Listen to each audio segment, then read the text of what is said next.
Coach, what does Greg Dortch do particularly well, other than catching the ball? How does he get open? How do they target pretty so much everything. Yeah.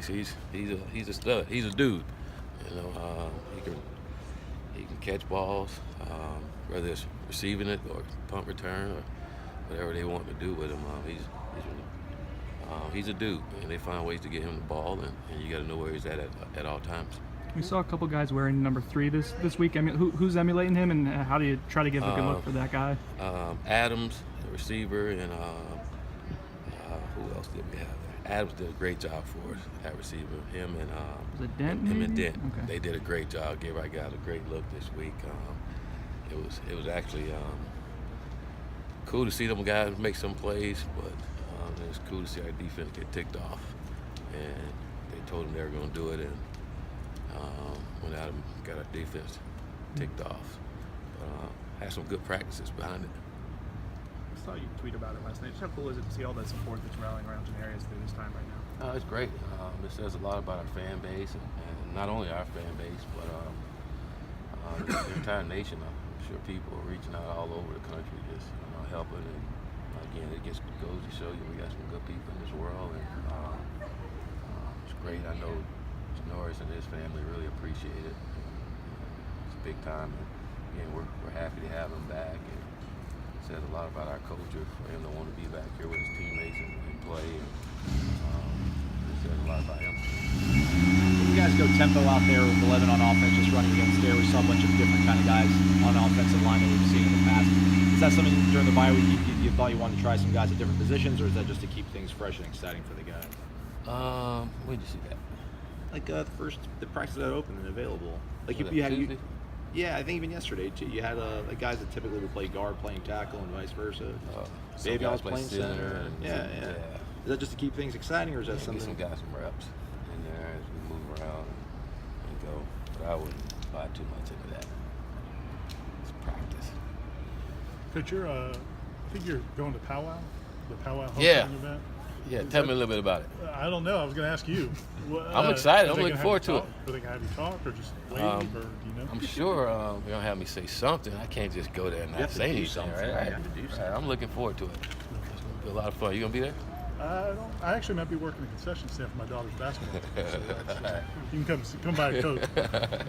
But and then do the players go to those things? The seniors or anything? Yeah, we're gonna take a couple guys with us to it tomorrow night. It's great. It's homecoming, and good to be a part of it. And I'll be there. We'll be in and out. Get back and get locked in and ready for the game.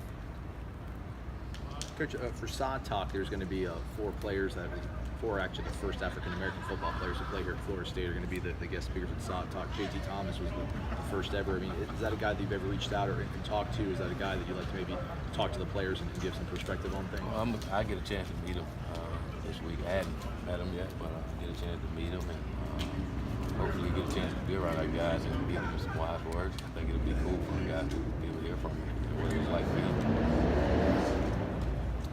Not to look past Wake Forest, but 4 of your 6 teams are ranked in the schedule at 3, 4, 11, and 16.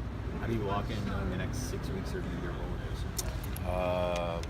You go and you work really hard to take care of Wake Forest. That's what you do.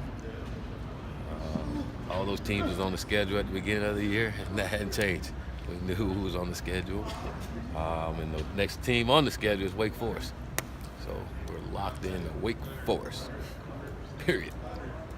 With a guy like Dortch, you talked about him earlier, but I assume they line him up in a bunch of different ways and get him the ball in a bunch of different ways. So would it not be like one guy's responsibility? It would be several different.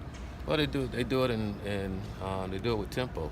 So they're going fast and move them around, and they do a good job running the football. So you're trying to focus on stopping the run, and you got to, again, make sure you know where he's at. So but they can also do a great job of play action and getting the ball to him. So and doing all that with tempo, it could create some issues. So everybody's got to be locked in. We got to get plays in and lined up and be able to execute them. Is Coleman's shoe all right? I don't think we saw him at practice yesterday. You didn't see Cole? Yeah, Cole's good.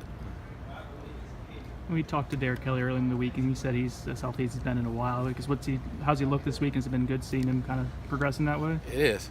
It's good to see him back out there practicing and having a full week of practice, a full couple of weeks of practice before he get out and play. He played in the Miami game, didn't have much practice that week, but played in that game, and it's great to have him back out here. Again, a senior who played a lot, guy you was counting on from the beginning to be out there to help you. It's nice. Anything else, Coach?